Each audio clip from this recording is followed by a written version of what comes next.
Well, that's what you got to figure out for yourself. Because you know what, there's a lot of bullshit out there, and people have gotten burnt badly. So that's the point, being able to distinguish. All right. Good evening, everyone. Thank you for being here. A lot of familiar faces, so it takes a lot of the pressure off. I hope you find the presentation informative and that you leave here with a little bit of extra knowledge than you arrived with. Obviously, feel free to eat and drink during the presentation, and enjoy yourselves. Okay, here we go. All right, so Bitcoin is the theme of tonight's talk, but before we jump straight into it, we need to see exactly where Bitcoin fits into the grand scheme of things. So to establish a proper context, I would like us to zoom out as far as possible and take a long-term view in terms of history and also with an eye looking to the future.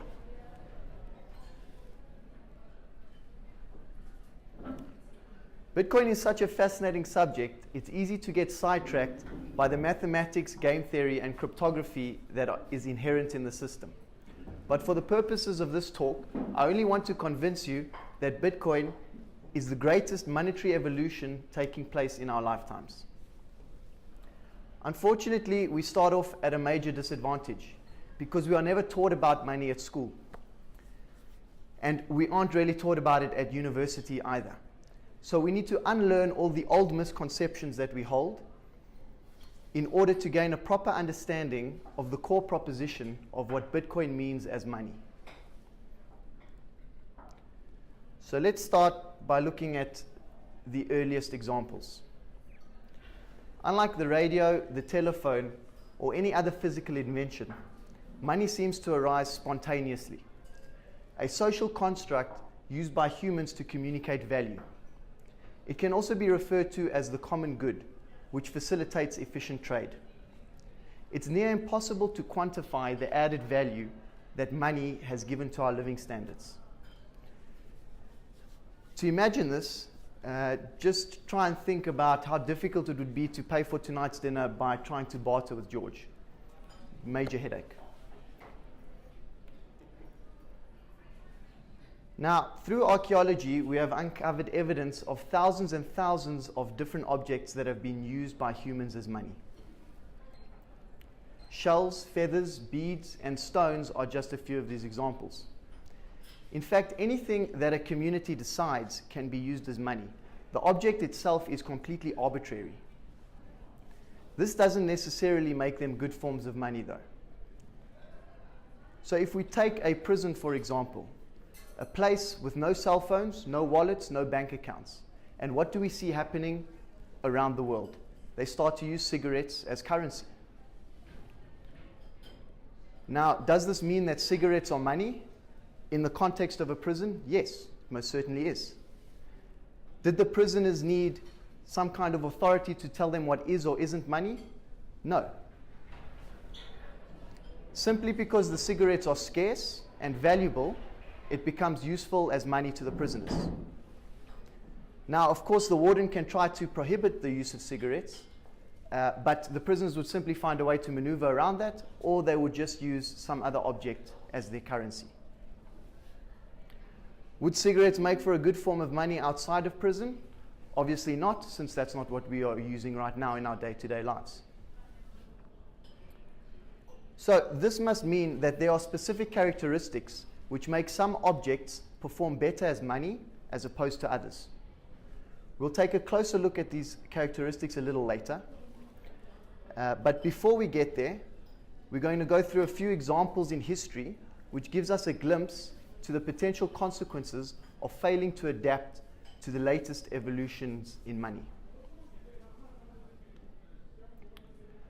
So if we go really far back and we look at the period 40,000 to 10,000 BC, this is probably the first example of the profound effects that money can have on a society. So during this period, Neanderthals and Homo sapiens coexisted. We, being the Homo sapiens, had no obvious advantage over our distant cousins. They were bigger than us and they were stronger than us. Yet somehow, sapiens managed to outlive them by millennia. How did this happen? There are a few explanations. You obviously can't point to one thing and say that was the only reason. But one of the main reasons is the invention of money.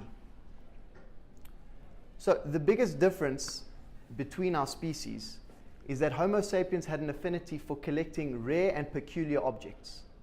Pretty soon, sapiens started to craft these objects into jewelry and other types of collectibles. There is no evidence that shows Neanderthals did any of this. So now that we had these collectibles, it gave us the ability to store value and to pass it down to future generations. This can be seen as the invention of money. A seemingly minor innovation is possibly the single most significant factor which propagated our species and led to the extinction of the Neanderthals. Future tribes who would fail to adapt to the monetary evolutions happening in their time would face a similar fate. Now, as we move closer to modern times, we pass through the Bronze and Iron Ages, where precious metals and coinage begin to gain popularity as money. This is due mostly to their scarce nature and their superior durability when compared to collectibles. This new form of metallic money would dictate the fates of millions during the Age of Empires and the Renaissance period. Looking at the 16th and 17th centuries, Spanish conquests in the Americas made them the richest and most powerful empire in the world. Precious metals, specifically gold and silver, had become widely established as money throughout Europe. Spanish conquistadors specifically sailed to South America in search of these metallic treasures. Francisco Pizarro's conquest of the Inca civilization secured the Spanish crown a literal mountain of silver. The gold and silver that they would mine from these conquests would sustain the Spanish Empire for close to a century. Yet today, when we look at Spain, we see that they are a minor power and have little to no influence on the international stage. So over the space of 3 to 4 centuries, how exactly did this demise occur? Spain's enormous wealth and dominance was not enough to protect them from their own complacency. By the turn of the 17th century, major innovations were taking place. So these innovations included credit lending, bond markets, and modern banks as we know them today. Spain lagged far behind in these industries, and wealth began to shift from the old power towards the innovators, specifically the Dutch, the Italians, and the British. Spain's failure to adapt left the crown indebted, bankrupt, and ultimately ruined. In the New World, power would be in the hands of the bankers. This paved the way for new empires to emerge. Using the latest monetary evolutions as their economic foundation, Britain would soon command an empire upon which the sun would never set. It's almost impossible to imagine the demise of the current superpower, the United States. But it's interesting to notice that throughout history, the rise and fall of empires has always followed as a consequence of their economic fortunes. If the US dollar is no longer used as a global reserve currency, for whatever reason, this would drastically reduce their power. Over the next 2 to 3 centuries, a mixture of commodity and commodity-based currencies circulated. This served as the relative norm until the Nixon shock thrust us into the current system.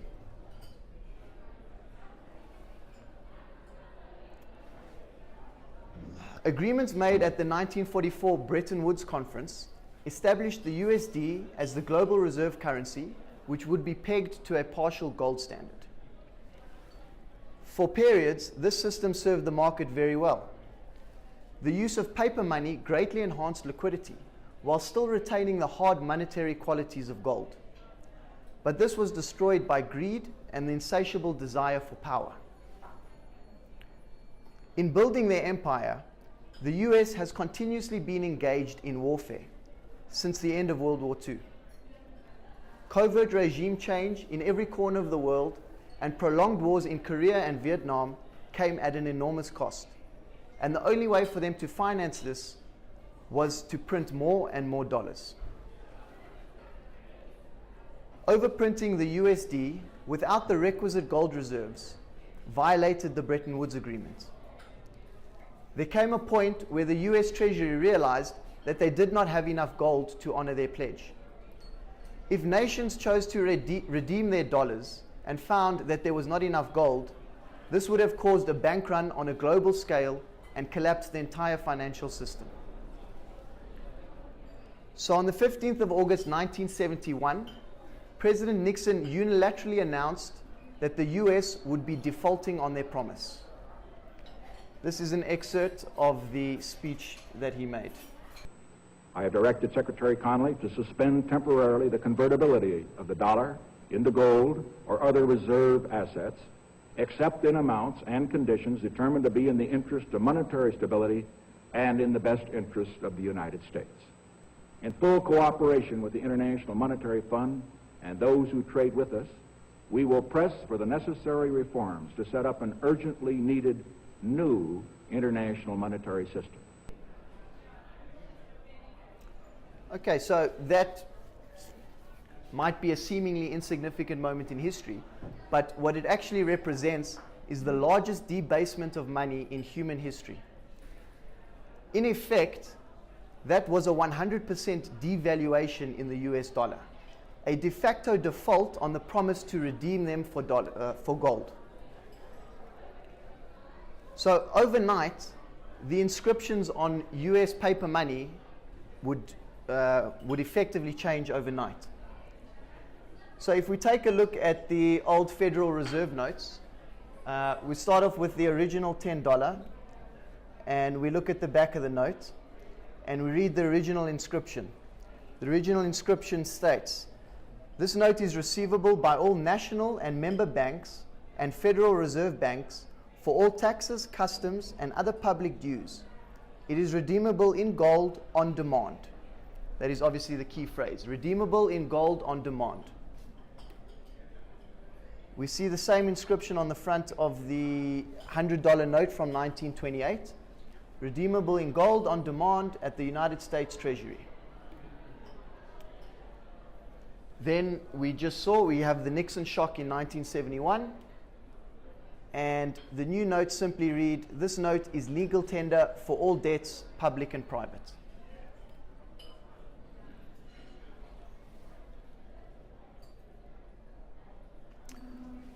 So this officially established the current system, which is known as fiat money. Now, before I continue, if I could just get an indication from everyone, who understands exactly what fiat means? Okay, so fiat is a Latin word which means by official decree. Now, when we apply this to our money, it loosely translates to the government saying to us, your money is your money, not because it's valuable, but because we say so. And no, you cannot redeem it for any commodity. That is essentially the current monetary system that we have. So to put it in official terms, we have a legally enforced debt-based system of floating exchange fiat money, where governments maintain a complete monopoly on supply. Now, there's a reason that's such a mouthful to go through. How's it?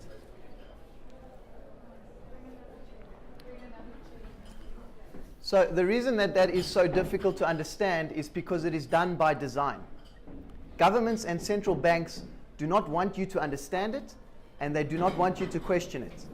For if we did, we'd see it for what it is, the greatest fraud ever committed against democratic citizens. By removing the qualities of gold-backed currency, this means that for the first time in human history, we have adopted an artificial form of money, while allowing government to outlaw any competing forms. I say it's artificial because our national currency has not been adopted through free will. Rather, it has been imposed by a top-down structure, with the threat of violence if we resist it. This is why I call this the bullshit stage in monetary history. All right, so we're now going to move closer to home, where we have the South African Reserve Bank Act. It's 28 pages long and has undergone 8 amendments since ratification. And if I could ask one more time for another show of hands if anybody has actually read this act. Now, I don't mean this as a criticism in any way, because I myself only read it in the last couple of weeks, and I barely managed to get past the first page. But this just goes to show the absurdity of our democratic system, where an entire nation is forced to participate in a rigged economy of which we know practically nothing about the underlying dynamics.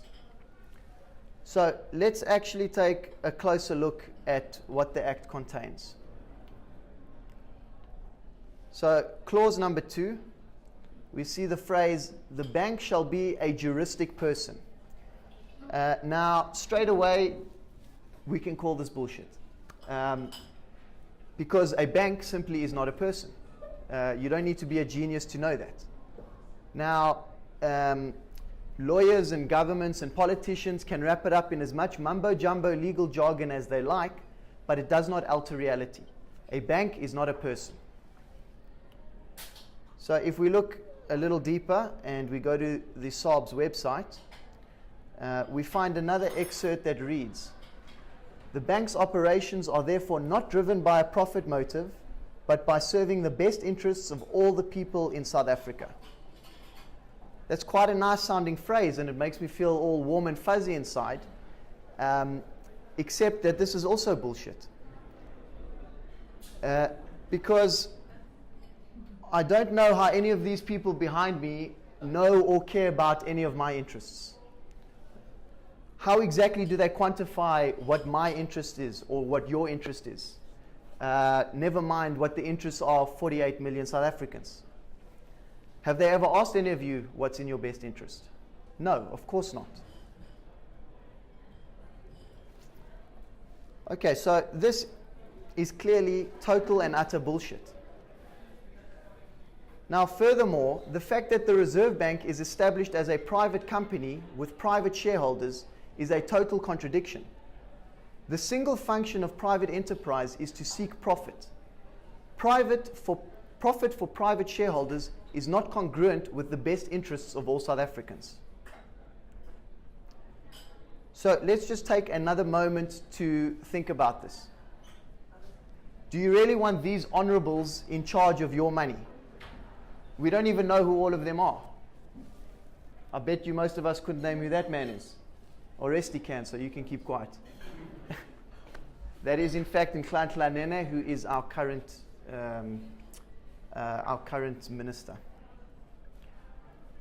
Okay, so that's Jill Marcus, the ex-governor. Now, we can hold hope that maybe the next president or the next governor or the next minister might save us all and bring us prosperity, but every politician before and yet to come is identical. They want to take your freedom by controlling everything of value to you, and your money is one of the most important tools. Now, you might agree with me and say, yes, it is bullshit, but the economy is doing okay so far. This, in fact, is not true, because South Africa has been considered junk economic status for the last 12 months or so. Again, you might say, okay, but the rest of the world isn't junk, and they also all use fiat money. And again, I would say that this is not true, because in 2008, we suffered the worst global economic crisis in history. And this was predominantly caused by debt and the overprinting of government money.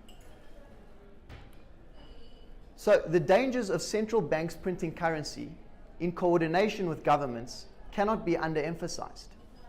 We simply need to take a few examples from recent history to show us the catastrophe that it can cause. So we all should know the example of Germany, the Weimar Republic,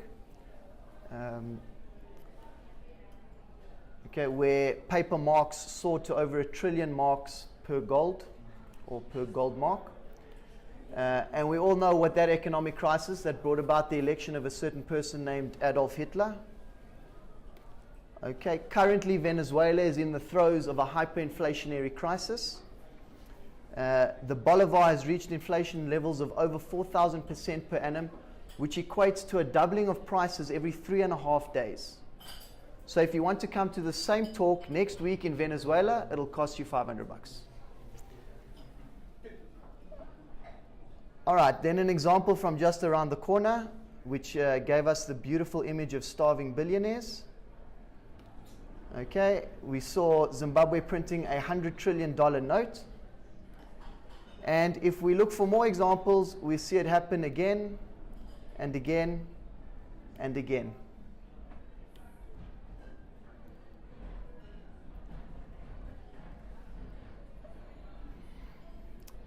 So one of the founders of quite a well-known Bitcoin company, they've got quite a popular wallet, it's called Xapo, X-A-P-O. He's an Argentinian man, and he grew up during the crisis in the early 90s. And he often recounts a story of when he used to go grocery shopping with his mother. She would instruct him to race between the aisles because if they were too slow, prices would increase every 15 minutes. Now, to those of us who have never experienced a hyperinflationary crisis, these stories may sound alien and may sound impossible, but rest assured, every single fiat currency ever to have existed has gone to zero, and there is absolutely no reason why ours will be any different.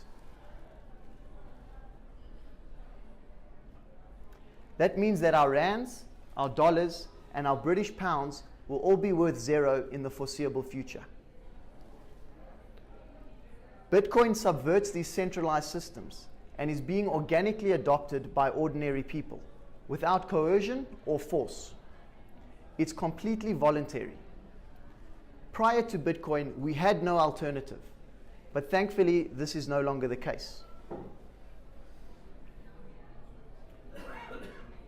All right, so now we have a brief summary of monetary history, and we can actually dive into Bitcoin and take a closer look at what it is and what it means for us.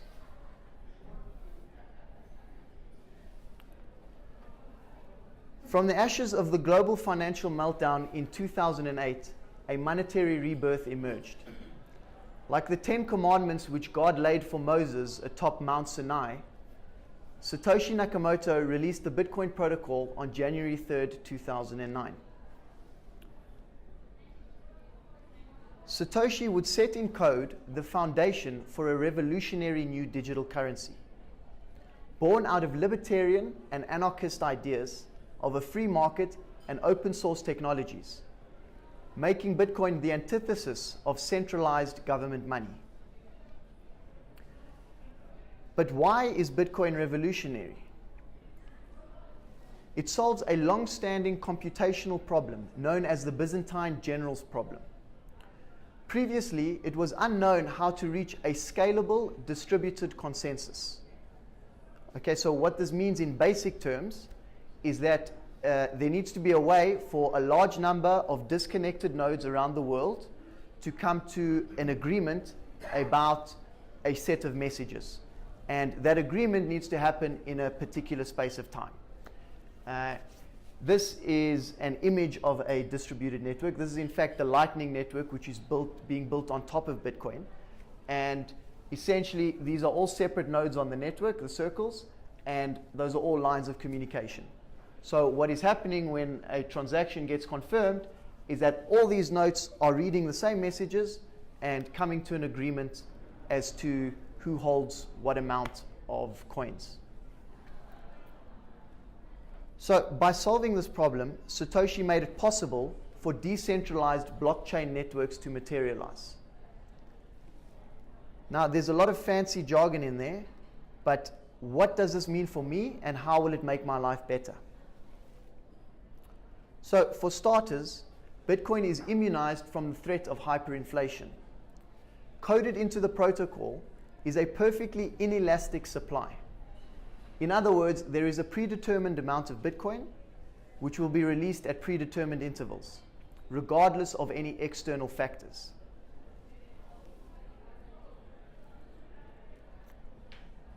As a main course, the blockchain design provably and reliably offers important features, which non-programmable money cannot. These features include permissionless access, censorship resistance, immutability or finality, and peer-to-peer transacting. Now I'll take a moment to explain each of these. So permissionless access essentially means if you want to join this network, if you want to join on as a node and start transacting with people, there's nothing stopping you from doing so. All that will do is maybe cost you the cost of a laptop and an internet connection, and you can participate. Now, not even our banks are permissionless. You need a proof of residence, you need FICA, you need RICA, they need a blood sample, they want your entire family history. So, you know, as a homeless person, can you even open a bank account? Probably not, because you don't have a proof of address. Whereas Bitcoin is completely permissionless, other than the small capital cost required to run the hardware. Okay, censorship resistance. This is another very important aspect of Bitcoin. It means that once you are on the network and you want to execute a transaction, there's nothing or no one that can block you from doing that. Now again, compared to our current banking system, this is a much better experience. If you want to move, if you want to transact overseas, if you want to even do a large local transaction, the amount of bureaucratic verification that you have to go through before the bank authorizes you to spend your own money is an absolute nightmare. Okay, then immutability or finality. This essentially means that once you have a transaction that is confirmed, there is nothing that can ever reverse that. Okay, and peer-to-peer transacting is simply, if I want to send some Bitcoin to Kimon, I simply need his address, and there's nothing that gets in between that transaction. He gives me his address, I send him the money, and it's done. FNB, now, they also put this Bitcoin currency, but now they're starting at a certain level to ask for FICA. Is that Okay, so that is happening all over. So you'll hear a lot of banks and a lot of other projects saying we're building our own blockchain, we're building our own network. Now, there's a few things that you need to consider. So the benefits with Bitcoin is decentralization. So the blockchain is hundreds and thousands of nodes around the world, which means no one can control it. We have to follow those rules. If someone like FNB wants to build a new blockchain, it means FNB is writing the rules, okay? And when they start it, they are the only node on the network. So essentially there's one dot, and that dot is FNB. And it's no different to what currently exists. FNB currently runs a centralized database which keeps track of your debits and your credits. So in truth, anything else saying that they've got a decentralized blockchain is talking crap. The only decentralized blockchain in the world is Bitcoin. Nothing else can even come close to it. Now, again, FNB can develop it and they can spread it and build around, but they are years or even decades away from achieving that. And why would anyone use that when they can just use Bitcoin? Okay, so we have a whole range of features in Bitcoin that you cannot get from non-programmable money. Now, the cherry on top with Bitcoin is that it gives you back your financial sovereignty. Bitcoin takes power away from governments and banking institutions like our big four, FNB, Standard Bank, and all the other suspects, and it puts it back into your hands. It gives you complete control over your own money. Now, the social upshot that this could have with mass adoption is potentially huge. In a Bitcoin world, governments can no longer waste tax income. Their ability to wage endless war is crippled, and it becomes almost impossible to grant dodgy tenders and subsidize crooked industries. Beyond the financial, Bitcoin's social impact may be where its real value lies.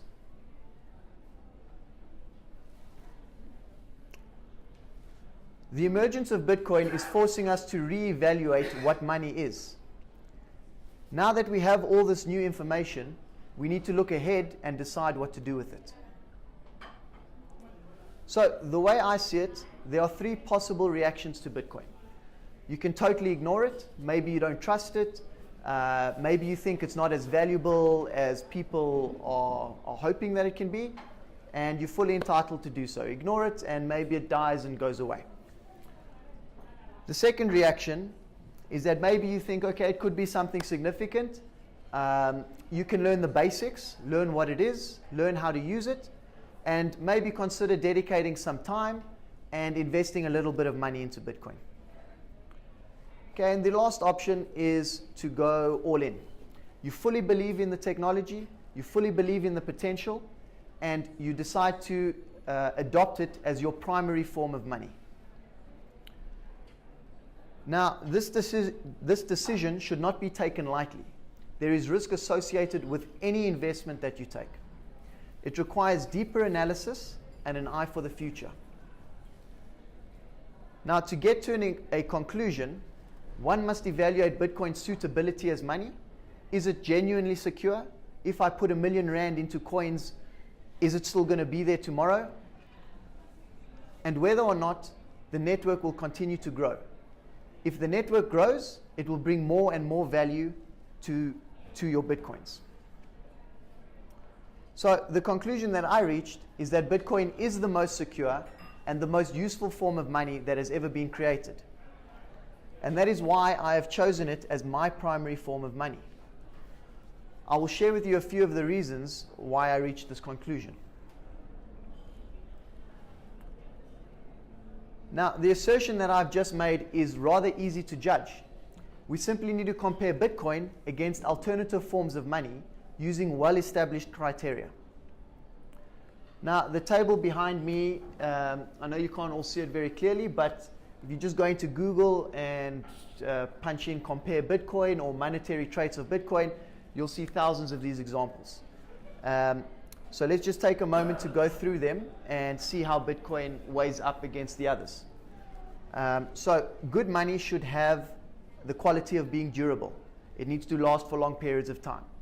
As we saw earlier, that's why collectibles are no longer used as money, and we moved on to metallics. Fiat money is also pretty durable, and Bitcoin theoretically could live forever. So it clearly passes that test. Okay, portability. Your money needs to be easy to carry around with you. Again, paper money is pretty good at this up until the point you want to try and cross a border. As soon as you're crossing a border, you can't do so. I think it's more than 10,000 Rand at the moment, the current law. Whereas with Bitcoin, you can literally memorize a single code and carry your entire wealth with you across the border. Okay, fungibility is one that you may not have heard of before. What fungibility means is that one unit in my wallet must be exactly equal to a unit in your wallet, no matter where you are in the world. That's quite an easy thing. So if I use an example that we know, so paper money, it is not completely fungible because you've got serial numbers in it, so it's identifiable. Now Bitcoin is also identifiable because you can track it on the blockchain, but it is likely that this problem will be solved with future development. Okay, money must be divisible, that's self-explanatory. A money must have good verifiability. This means it needs to be difficult to counterfeit, so that if you're a merchant accepting money, you know that you're taking in the real thing. And this is 100% perfect with Bitcoin because you simply need to run the correct software, and it's all automated, and it will ensure that you are receiving proper Bitcoins. Okay, scarcity. We discussed scarcity when we looked at all the hyperinflation examples. And again, Bitcoin is clearly far superior to our government money. Okay, the blockchain is also a trustless system. This is a kind of oxymoronic feature. And what it means is that you can trust the system because you don't need to trust any single person in that system. So it will work regardless of any bad actors trying to subvert the rules. Okay, and lastly, and a very important quality that a money needs to have, is a money needs a network. If I started a brand new cryptocurrency right now, and I owned all those coins, it would have absolutely zero value outside of myself, because why would anyone accept it from me? And that is what gives the US dollar much of its value, because you can go anywhere in the world and people will recognize what a US dollar is, and they will probably accept it for their goods and services. Now, Bitcoin is still very young, very early in its development. So right now, it lags behind in terms of its network. So by the above criteria, I think we can comfortably say that Bitcoin beats the bullshit that we call the Rand. And not only the Rand, but Bitcoin is superior to all other fiat currencies and even beats gold. The only question that we need to answer is whether or not the rest of the world will also adopt Bitcoin as their new form of money.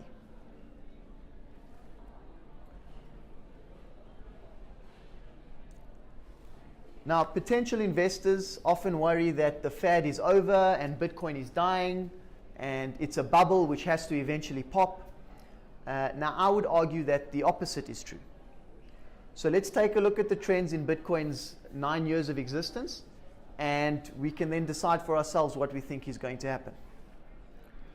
Now, the cryptography that Bitcoin uses makes it quite difficult to get an accurate estimate of the total number of Bitcoin users.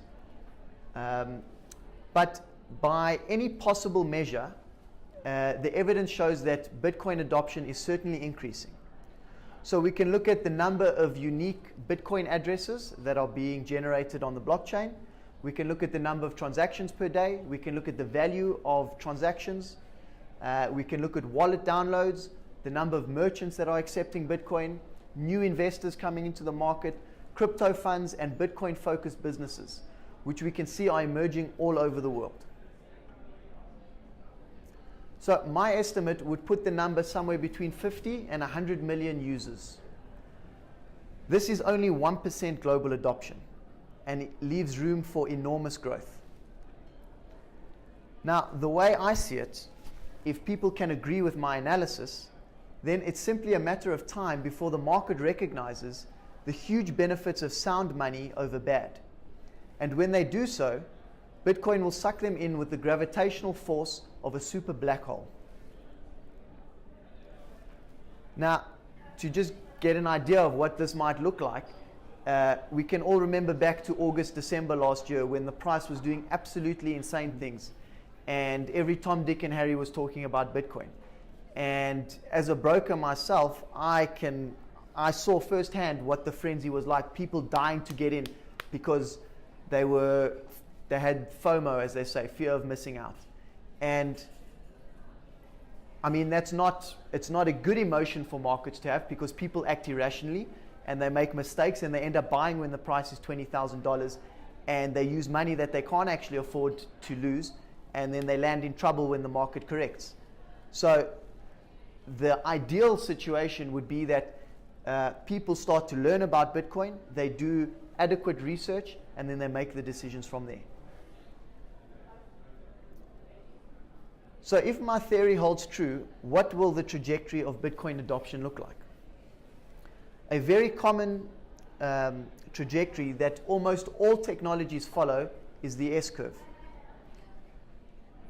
So when new tech comes around, things start off very slowly. The tech is only known and understood by a very small group of ideologues or super specialized individuals until word begins to slowly spread. Over time, the technology becomes easier to understand and easier to use, and a wave of mainstream adoption begins to catch on. The early majority creates a positive feedback loop and accelerates growth of the network, eventually reaching full saturation where only the stragglers are left behind. So let's look at some actual examples of old technologies. Now, over and over again, we see the exact same dynamic playing out. From telephone to radio to television, VCR, dishwashers, microwaves, the fax machine, and even refrigeration. You name it, they all followed a general S-curve trajectory. Now, if we look further to the right-hand side of this graph, we move later into the 20th century, you can see that the rates of adoption are far more accelerated. Our communication networks have become instantaneous and super sophisticated, and this will aid in the rapid adoption of Bitcoin. What's on the y-axis? Those are the years. Oh, why? Market penetration, so 0%, 100%. So just as an example of these communication networks that we have, pretty much everything I learned about Bitcoin, read about Bitcoin, every single thing came from the internet. I never paid for anything. I did free online courses. I watched YouTube videos. And this can be happening right now to thousands of other people all over the world. And if they read and see the same things that I do, then the natural progression is that they will then adopt Bitcoin and spread the exact same information in their communities.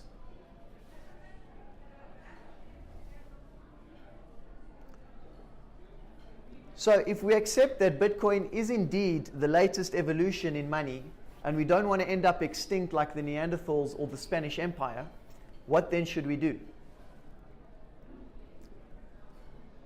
I would give 3 pieces of advice. The first would be to shift your thinking away from old centralized models and into decentralization. This is not as simple as it sounds, because from an early age we are programmed to accept hierarchy. In some cases this makes sense, like the natural hierarchy of a family. But in others, like showing complete obedience to headmasters, kings, presidents, and monetary systems, it is now outdated and counterproductive. $300 billion is evidence that the market is gradually shifting value away from the old decentralized world and is investing in decentralization and trustless systems. The true test of whether or not you have made this mental shift is when you execute your first Bitcoin transaction. The act of sending value into thin air using wireless data signals and seeing it arrive at the correct destination is a truly exhilarating experience. Now, the second piece of advice that I would give is to learn the basics of what Bitcoin is and how you can use it, especially the importance of secure storage. Now, I accept that this may be difficult for non-cryptographers, non-computer science graduates, and non-coders, which is most of us, but a basic understanding of the workings of Bitcoin is crucial. And the last piece of advice is that you should start to find ways to extract value for yourself. Use Bitcoin as a long-term investment. Use it as a day-to-day currency. Use it to purchase goods and services. Offer your own goods and services in return for Bitcoin. Request your salary to be paid to you in Bitcoin. There are a variety of optimal strategies, and it is up to the individual to decide what works best for them. As the Bitcoin network grows, it will improve access to a variety of goods and services. It will give more people the ability to store large amounts of wealth, to pass it down across generations, and will afford us the freedom to transfer value anywhere in the world with anyone in the network. A new dawn is upon us, and Bitcoin will usher in an era of unprecedented peace and prosperity. Thanks everyone for listening. Thank you. If you have any questions, I'm happy to hang around and answer them for you. How do you protect yourself against scam on the internet through Bitcoin? How do you decipher, or how do you protect yourself? Yeah, how do you protect yourself from someone coming and saying he's got Bitcoin, send you again? Okay, so if we're talking specifically with the transaction, let's go back to. Okay, so your trust is in the software. So what you do is you download a node. A node can be a wallet, or it can be a full node which has the full history. And what you are telling your computer is to run the rule set that you agree with. And that's what Bitcoin is. Bitcoin is the rule set. So when some person wants to transact with you and they're saying, I'm sending you Bitcoins, you will tell them to communicate with your specific node, okay, which will verify the rules. And that is what ensures that you are only receiving Bitcoin. Now, if any one of those rules are broken, then your node or your wallet will reject the transaction and it won't go through. So that's the best way to ensure that you're actually getting Bitcoin. But in terms of adoption, the reality is, as you were saying earlier, anybody in the past, anybody that is trying to create a new currency, you take the head and you cut the head off and nothing comes. And it's dead. With Bitcoin, that can't happen because of the times. But the issue is they're constantly threatening that they'll pick up the individuals, and that's what we'll fight. That's what we're fighting. How do you prevent that? Right. So there is no actual way of preventing it. There are some cases of people in the United States that have been prosecuted for dealing with Bitcoin. They have pretty much completely disappeared over the last couple of years. But the way to prevent it is to stay up to date with the current rule set and regulations that exist. For example, the SARB came out the other day and said that Bitcoin is taxable under the current legislation. So you have to keep up to date with your tax and keep acting within the current laws. Now, what I foresee happening is that eventually the politicians themselves are going to see Bitcoin and they're going to say, well, I also want a piece of that. And by buying into Bitcoin, they're then going to be incentivized to see it grow. So they sort of have a clash of personalities. One side is telling them I'm the government and I want to have control. And the other side is saying to them, if I legalize and I let the system be free, then I can become really rich because I've invested in Bitcoin. So over the long run, I think we're going to get there. But in the short run, to protect yourself, you have to stay up to date with what the current laws say. And what happens if you transfer your Bitcoins out into a Monero or one of the other private keys or whatever the issue is? Okay, so there would be a digital trace of that happening. Now, Monero is a difficult one because supposedly that is completely untraceable. I can't speak towards that. But yes, there are techniques. I mean, that's essentially how Satoshi stayed anonymous. That's why we don't know who he is today. Because he was tech savvy enough and sophisticated enough to cover up his digital trace such that we don't know who the person is. So yes, there are techniques to conceal your keys, which is what I do with a lot of mine. But always keep in mind that if the government wants to come after you, they have ways and means, and they probably will get you. A good example is the founder of Silk Road, Ross Ulbricht, who's currently serving a life term. The Silk Road was like a black market on the internet, and in fact it was one of the first real use cases of Bitcoin which allowed it to pick up popularity.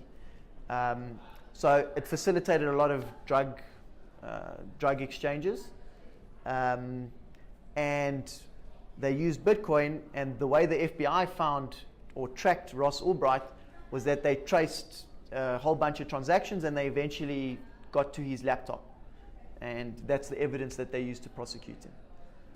So staying anonymous, there is no anonymity in Bitcoin yet.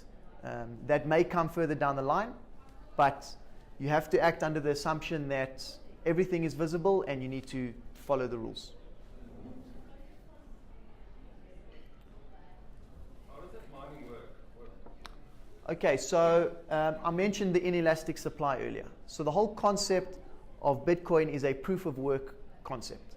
And what that means is you need to dedicate resources, okay? And by dedicating those resources, it gives the system security. So even though it's not this network, you can come up with a similar network of miners around the world. Now, the more sparse that network is, and the greater the computing power, the greater the security of Bitcoin. Now, as a reward for me plugging a computer in and incurring the cost of the electricity and the hardware, I get rewarded with new Bitcoins. That's how the supply works. Does that answer your question? No. Okay. What other cryptocurrencies would you invest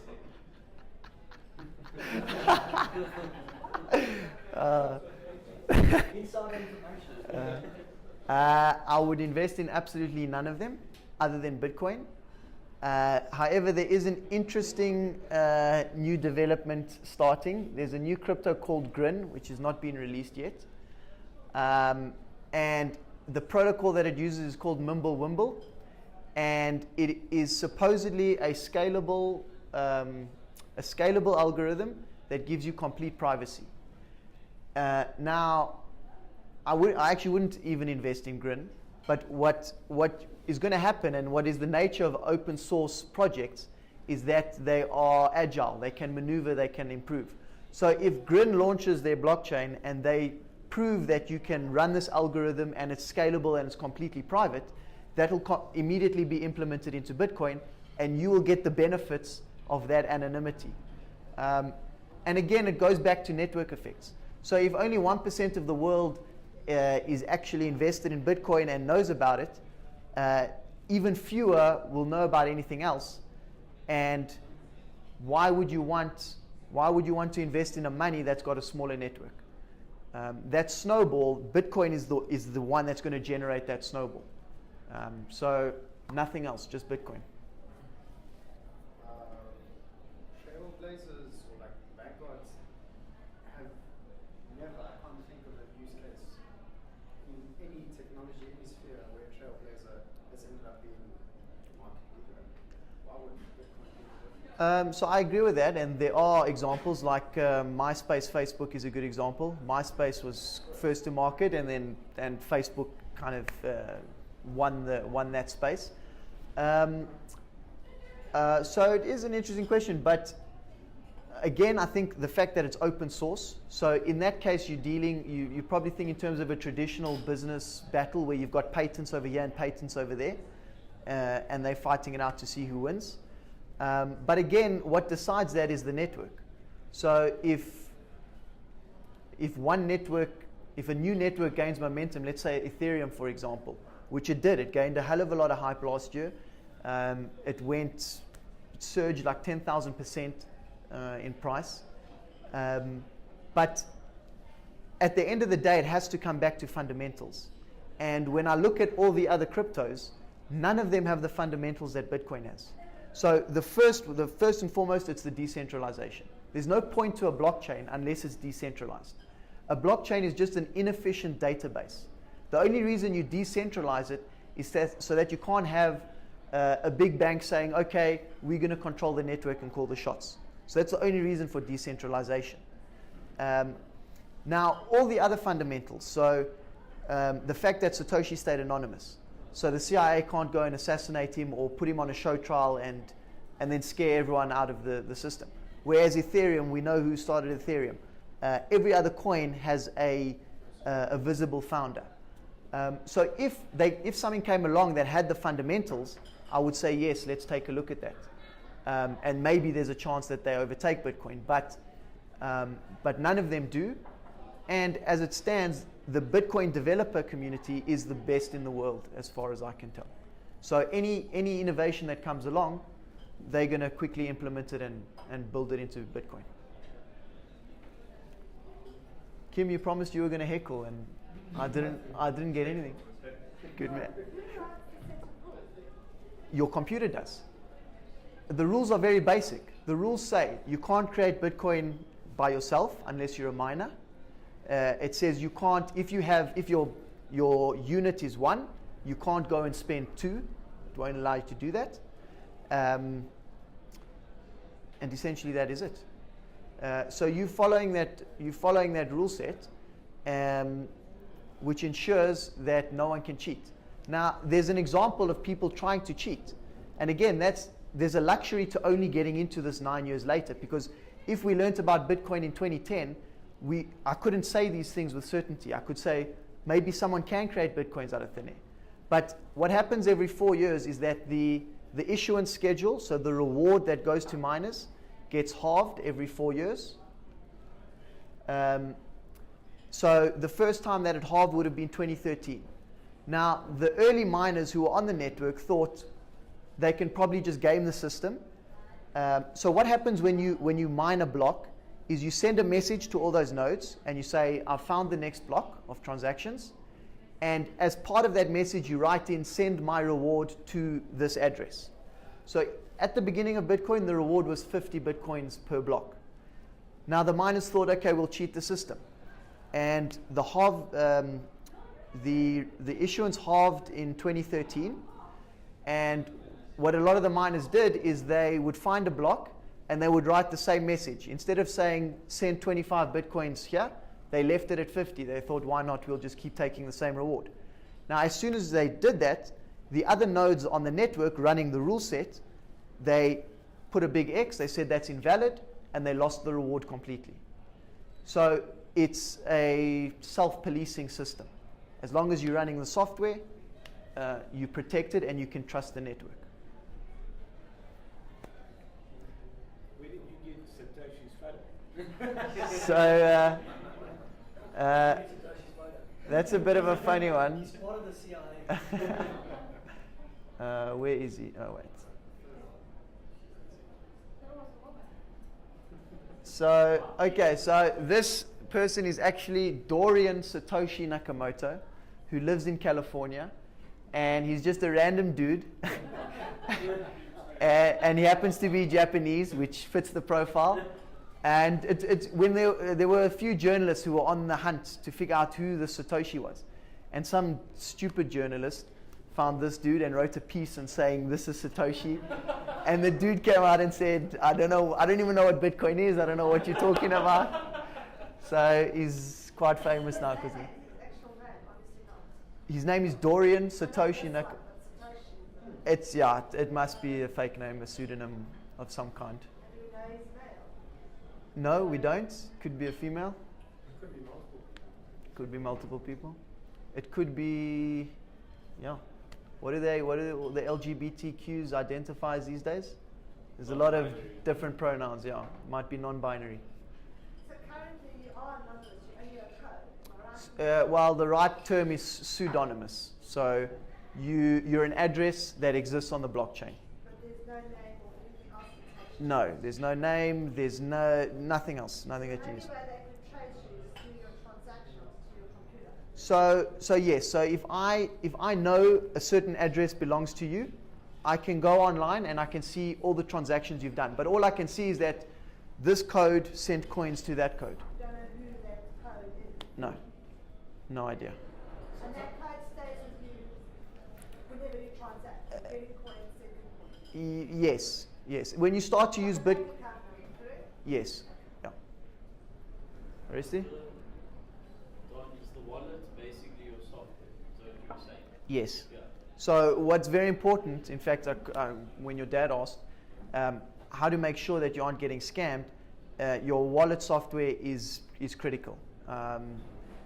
So before you even use a wallet, you should research everything about that software, and if it's coming from a company, you should research the company before you use that wallet. Yeah. You have to update that software. No, you don't. Sometimes there are updates, but if you don't update, your old version is still going to be compatible. And what was that email I got that I sent to you? That was a scammer trying to get information from you. It was from Luno. You don't even have a Luno account. Exactly. There we go. I don't even have an email address attached to anything. So how did you now? Well done, Chris. You're getting woke. So how did they know that I'm transacting in Bitcoin? Chris, they don't know. This is what a scammer does. A scammer sits down and says to himself, okay, what are people going to believe? Or what's hot right now? And what are people getting into that they don't actually know about? And the answer to that is cryptocurrency. So he's going to devise an email that's crypto related, that's asking you for information that you might be a bit confused about. And then what he's going to do is he's just going to push that out to as many people as he can, to 1 billion. Because he then only needs 0.1% of them to respond. And then he's got a fish on the hook. And that's it. So, and again, when you start to learn about Bitcoin, you take all that control back into your own hands, and then you know that you never have to trust anything else. Because banking fraud, it happens every day.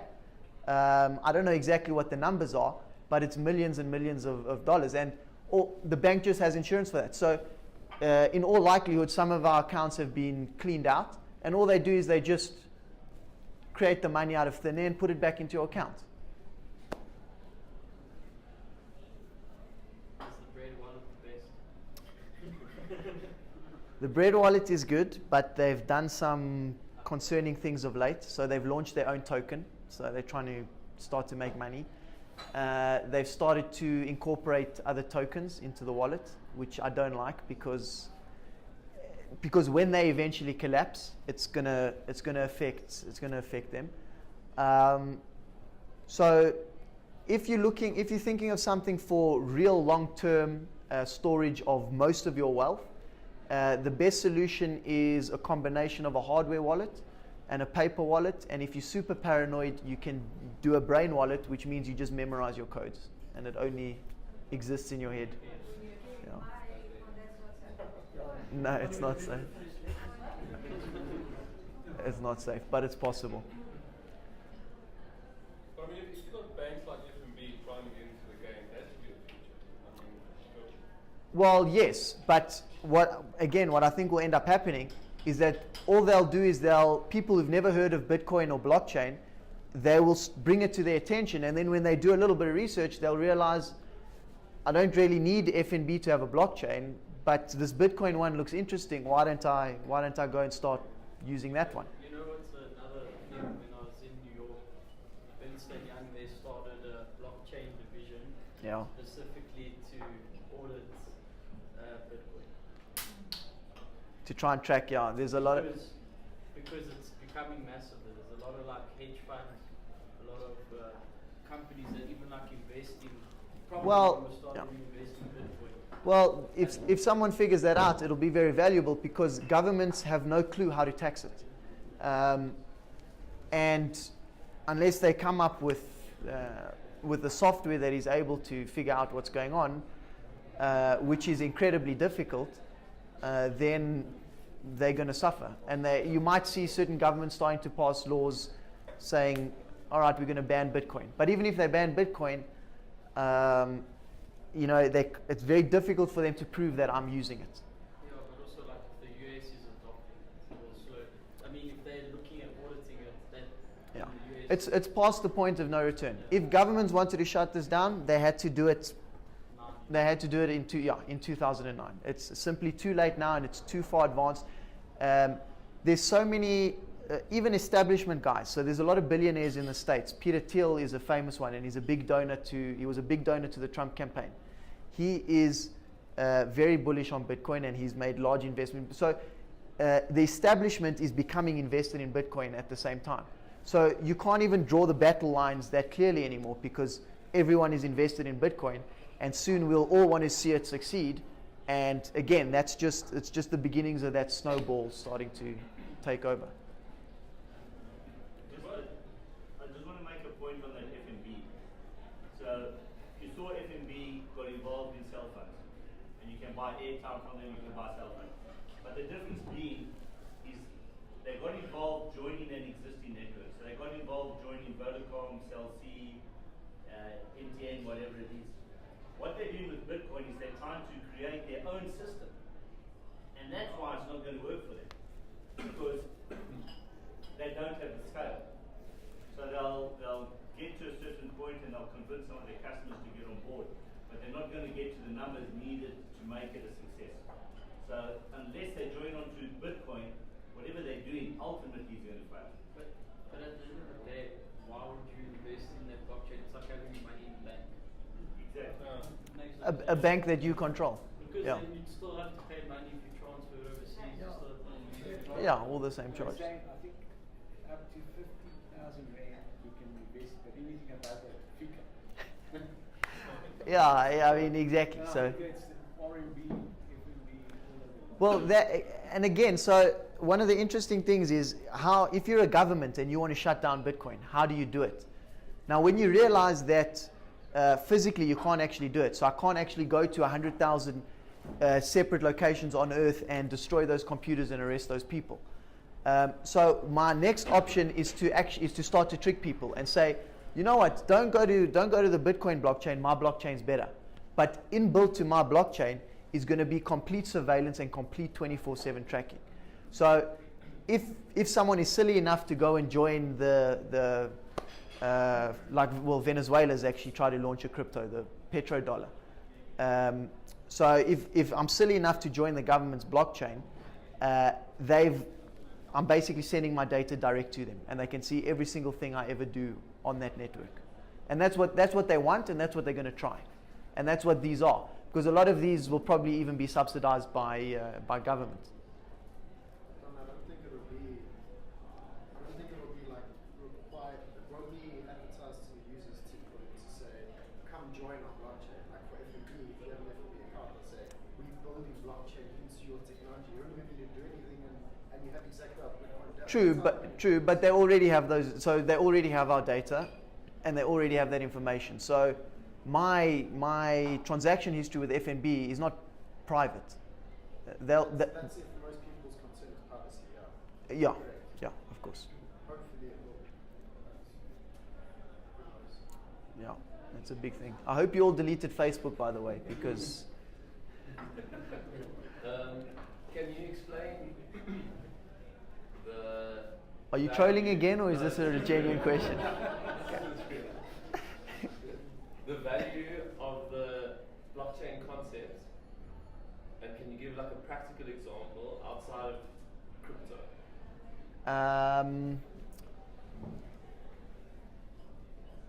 No, I can't. I'm asking.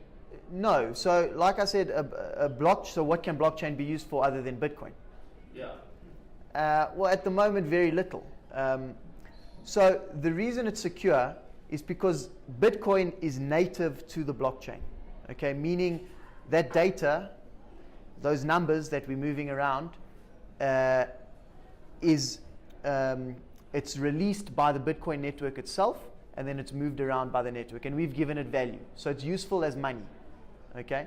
Now, let's say, people have come with all these ideas. They're saying they want to verify diamonds on a blockchain, and they want to put title deeds on a blockchain. Now, it's a nice idea, but it's not practical to achieve, because you can't verify an external object onto a digital blockchain. So Bitcoin comes out of the blockchain. It grows out of it.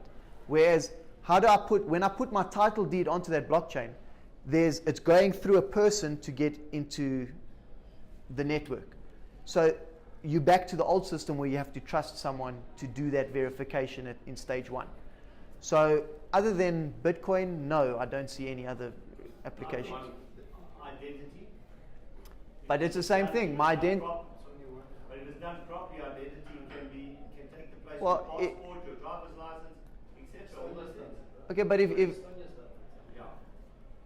yes, if anything is done properly, it's beautiful. But the point is that humans are emotional and corruptible, therefore you can't trust them. It is true of any system except for Bitcoin, because software can just do X, Y, Z. So if I throw my computer against the wall and says, okay, you're an arsehole, I'm not going to do anything for you again, and I press enter, it's still going to do X, Y, Z. Okay, and the only reason that it works now with Bitcoin is because X, Y, Z is happening 100,000 times in 100,000 different locations simultaneously. So if it's agreed upon by rules set by humans, if the humans are corruptible and they decide that they yes, but we can. So, but before we join that network, we can evaluate those rules and decide whether we agree with them and want to. Can the rules change? They can change. But you're already part of the group. No, so by being part of the group, you can influence that. So the rules can change, but you need 100% consensus. So again, if we go back to those nodes, don't even remember where I had it.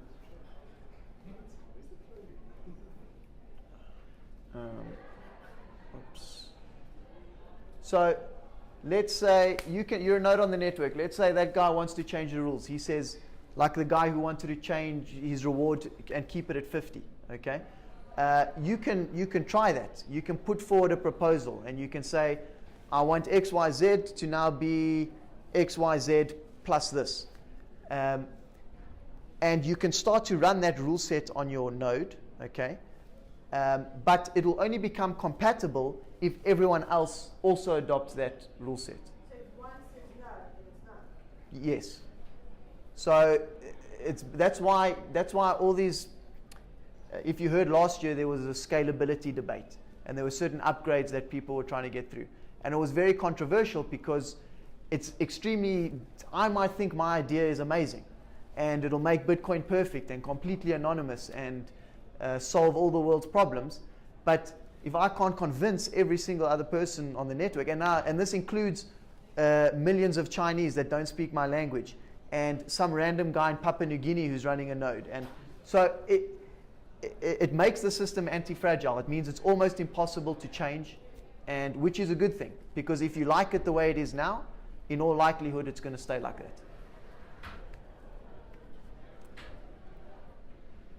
All right. Probably a stupid question because do you think the US is pushing for Bitcoin to reduce their debt to China? Is that a way to manipulate? Well, let's think about that. So the US is $21 trillion in debt at the moment. Now, even if we're at about 17 million coins in circulation at the moment. So even if they owned every single Bitcoin and the price went to $1 million, they can't even pay off their debt. And again, that's a huge difference between our central bank system and Bitcoin. So central banks, what they do is they print debt. So this private company with private shareholders that owns the central bank, they print a whole bunch of notes, and then they sell it to government, charging interest, and they sell it to banks, and they charge interest. So every single note in circulation is a debt note, and it has interest attached to it. And that system is bound to fail at some point, because you can never catch up to where your debt is. Because every time it changes hands, there's more and more and more debt being accumulated. And eventually that just has to collapse. And it usually collapses with hyperinflation, which is why we see examples all over the place.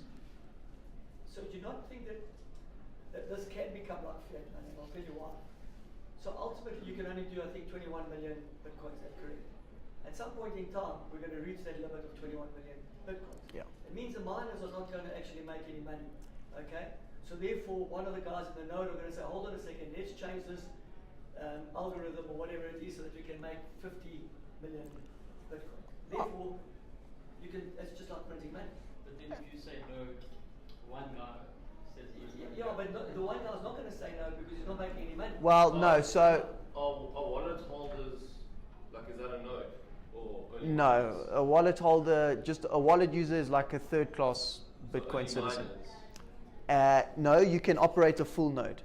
If you operate a full node, it means you are verifying the rule set, and transactions are continuously passing through your computer. So, Oresi, to get back to you. So, first of all, node can never become like fiat because Bitcoin is an equity-based instrument. So your fiat money is a debt-based instrument. Bitcoin is equity-based. So I've put in the work, even though the work is digital stuff, it's still work, and there's a cost to it. And I now hold Bitcoins. While I hold those Bitcoins, there's no force. I'm not accumulating debts to someone. Okay, so that's the first big change. Now, if someone is able to change the rules and arbitrarily print Bitcoins, then yes, it would become like fiat, but it wouldn't. It would still be equity based. Okay. Now, is it possible that we ever get to a point where someone does change the rules? I'm going to say 99.9% no, because most people in this are from the Austrian School of Economics, who believe that you need to have a limited monetary supply. That's the first reason. Now, the second reason, to address your concern, when we run up the supply, what's going to incentivize miners to keep the system secure? Now, there's again, it's experimental, and it could collapse and it could fail. So the supply ends in 2140, 120 years from now, approximately. Now, what the system has currently in place is that there's transaction fees. So every time you want to do a transaction, you pay a small fee to the miner.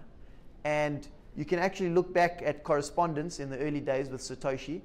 His theory is that by the time we get to 2140, that there's going to be enough volume around the globe that transaction fees will compensate the miners for that work.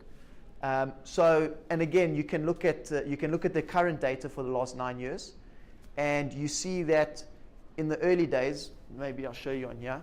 So if we had 0 over here, in the early days you've got transaction fees starting at 0, and you've got the block reward which started at 50. And then as we go through time, then the block reward halves after 4 years. Transaction fees were basically still 0. But over time, you're going to see these two converge, and then eventually the block reward goes to 0, and transaction fees will go to a level that's enough to compensate the miners. That's in Bitcoin to, let's say, dollar value, right? Because that's the No, so I'm just that is essentially, that's only Bitcoin. So you're earning 0 Bitcoin on this axis. So you've got time and Bitcoin. So is the theory that the reward will be 5 satoshis now, and it will be 20 satoshis in 100 years' time? Well, No, just look at 5 satoshis, right? the reward. 100 years' time, yeah. No, the reward is diminishing. The transaction fee. Transaction fee, Yes, and I mean it should be directly proportional to volume. And we actually saw this scenario play out last year, when that frenzy was hitting and transaction volume was huge. If you wanted to do a transaction, you're probably paying between 40 and 200 Rand for a transaction. Whereas now that frenzy has died down, I'm basically paying 0 again. So it will increase with the volume. If Bitcoin doesn't take off, and you've got very low volume by the time that reward diminishes, then yes, miners will say, well, I'm running $10 million worth of equipment here and I'm not making enough money, so I'm going to switch these computers off and I'm going to do something else. But yeah, so far, all roads lead to Bitcoin.